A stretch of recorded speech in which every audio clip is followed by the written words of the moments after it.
Hey, how's it going, YouTube? Lawler here. Something we're going to talk about a little bit too soon, and I think we're okay with it, is the World Championship. I know we're jumping the gun. We haven't gotten to Raleigh yet, but the World Championship has some pretty large implications, if you guys are not aware, due to some recent information about another tournament that has a $1 million prize pool. Kind of talk about the turn of events. We're going to talk about the timeline and why we should start focusing about the future now rather than it's later. And then we're going to talk about the changes and the importance of it as well. So let's take a step back. Let's talk about kind of the timeline of things, talk about why we're discussing it, and then we're going to get into the nitty gritty and talk why we are having this conversation on this lovely Friday. And if you guys enjoy the content along the way, make sure you guys hit like, subscribe, turn on notifications. Support the channel, helps me out. That way I can keep doing what I do for you guys. So with that in mind, obviously we are about to enter Regional 5 or Open 5 and eventually Open 6 for North America. Open 6 for North America ends on the 25th of this month, and when that happens, you can have an expectation for a lot of the teams that did not make the major and are not attending the World Championship to do something a little drastic, which is probably change up their rosters, try to form some super teams, do whatever they got to do, because this year we do have wildcard bids, which are known as the last chance qualifiers. What's going to end up happening is, in my assessment, is you're going to see some teams like Shopify and Deleted and Pirates on a Boat and so on and so forth try to find 3 players that can go and make a proper run in the last chance qualifier. What's going to happen is they're going to play in a massive tournament, in basically Open 7, if you want to call it that, for a chance to go to the World Championship as one of the low seeds, 17, 18, 19, 20. There's going to be 20 teams that go to the World Championship, and 4 of them are going to be from the best performing regions throughout the international events, both in Birmingham and in Raleigh. My assumption is that's going to be EU, NA, MENA, and South America. So with that in mind, when it comes to be the 25th, you are starting to have players start to think and discuss and talk about what is the next step and how can we go and give a proper choice. Now, for the other teams that are competing already at said major and previous majors, let's talk NRG, for example, or K-Corp, for example, who have already qualified for the World Championship. They have solidified themselves essentially as like a top 4. I don't foresee them conceding to NA5 or EU5. Many of you may be asking, Lawler, why are you even talking about this? What's the purpose? The main reason is right now the current state of the esports system is not in a good spot. A lot of people concerned about, am I going to be signed? When that 25th date rolls around for North America, I'm not going to have an org. I'm not going to have any off-season stuff to plan. I am basically jobless for the next 6 months, for the half of a year. And while yes, Psyonix has said there's new tournaments coming out, you know, there's the 1v1s, 2v2s, hoops, drop shot, whatever you want to call them, many of these players are going to be unsigned. Many of these are not going to have a job. Many of these guys are not going to have anything to do until after September, when we start to see the big roster changes. To that I say, hold on a bit. We do have another tournament that you guys have known about. Gamers 8 was announced. There's a crew battle format. Eventually that became the Esports World Cup. $1 million prize pool. They doubled it again. And the difference now is there is no qualifiers. There is no way to make it in unless you are a guaranteed top 4 team in your region. You must be one of the best performing teams in your region in order to make it to the EWC. This was something that was just announced recently and something that many didn't know about.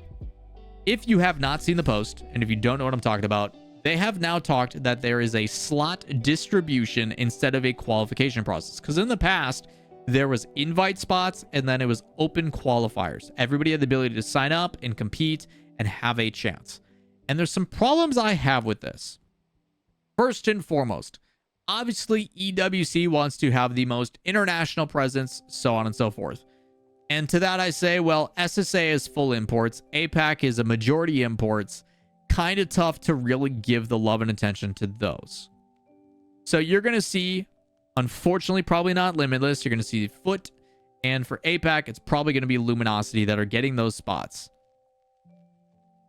Now, South America is probably and very likely going to be Furia and Team Secret. NA, who sees the last 2, how they're going to play out. But you can probably talk Ultimates and NRG. EU, same situation. MENA, Twisted Minds, and Falcons. But the difference this time is there is no longer a qualification. Usually they have a couple invite teams and then everybody signs up, plays in this tournament, so on and so forth. So the weight of the World Championship, albeit, hey, I get it, RLCS is what matters most, but for career purposes, for monetary compensation, for being able to pursue this as a professional, the World Championship has double weight to it now. It is more than just how did we perform at Worlds. So for some of these teams that are close, let's take rankings into account.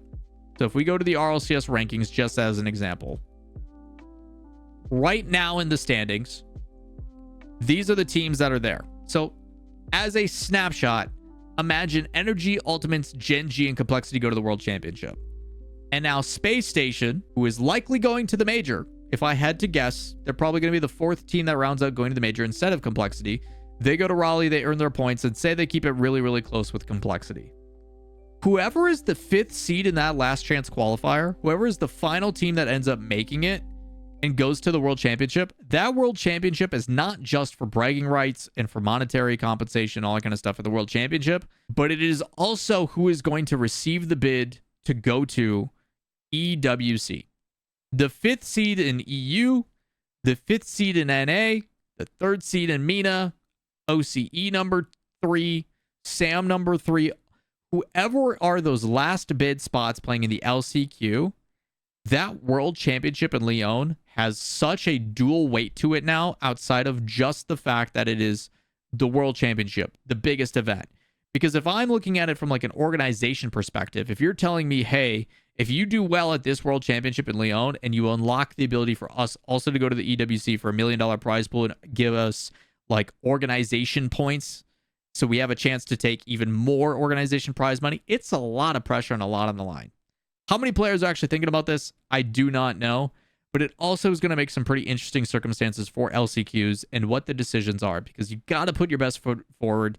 And for the teams that are qualified for Raleigh and for the World Championship, you can't make changes. And there's a dang good chance, and here's a hypothetical, you're talking Com, Reddles, Hoxer, Chicago, Wavy, 5UP, and a plethora of other players. A plethora of other players that are free agents just in NA that can come in as an LCQ team and play spoiler. It's not that I think they're going to take over the spot, but they are definitely going to possibly prevent people from getting it. I could 1000% see that being a thing. So it's a little chaotic. It's a little problematic. Maybe I'm just overcooking a little bit on this one, but I do think there's a real possibility that you see some teams who form last second, go to the LCQ, qualify, end up being a really good NA5, play upset. I think GK is the epitome of this.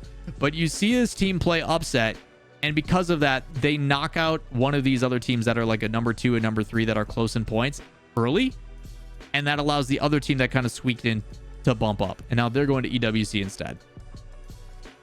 You never know. You never know. I think NA5, EU5, etc. are the potential biggest spoiler groups I have ever seen. And I can't wait for it. It's going to be pretty entertaining when they talk about it. And I really, really hope the broadcast team also brings this stuff up, if they can. Either way, that is what I've got for today's video. If you guys have any additional questions, comments, concerns, there's a lot of things to be thinking about for organization purposes as well as player purposes over the next 3 weeks. When we start getting into LCQs, you're going to have 2 to 3 months to start prepping and figuring out what that next team is if you want to make some changes. And the beauty is, if you're an LCQ team, I don't care how many points you got in the RLCS. It doesn't matter. You can be a brand new sign-up team with no pre-existing points and go and play the heck out of spoilers. All you got to do is win one tournament. Pretty crazy stuff. It's going to be the most exciting time of the year, in my opinion. Either way, that's going to do it for today's video. Let me know what you guys think. LCQs and stuff coming up. Going to be exciting. EWC no longer doing a qualifier. It is purely invite only top 4. So that said, if you guys enjoy the content, like, comment, subscribe, turn on notifications. Let me know what you guys think down below. We'll see you in the next one. Peace.